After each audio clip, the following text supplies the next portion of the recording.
بسم اللہ الرحمن الرحیم۔ حضرت ابو ہریرہ رضی اللہ تعالیٰ عنہ بیان کرتے ہیں، رسول اللہ صلی اللہ علیہ وسلم نے فرمایا، عمرہ دوسرے عمرے تک کے درمیانی وقفہ میں ہونے والے گناہوں کا کفارہ ہے اور حج مقبول کی جزا جنت ہی ہے۔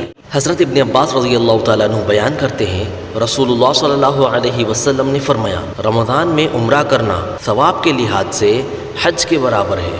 حضرت ابن عباس رضی اللہ تعالیٰ عنہ بیان کرتے ہیں کہ نبی صلی اللہ علیہ وسلم روحہ کے مقام پر ایک قافلے سے ملے تو آپ نے پوچھا، کون ہو؟ انہوں نے فرمایا، مسلمان۔ پھر انہوں نے پوچھا، آپ کون ہو؟ آپ صلی اللہ علیہ وسلم نے فرمایا، اللہ کا رسول صلی اللہ علیہ وسلم۔ ایک عورت نے ایک بچہ اٹھا کر عرض کیا، کیا اس کا حج ہے؟ آپ صلی اللہ علیہ وسلم نے فرمایا، ہاں، اور تمہارے لیے اس کا اجر ہے۔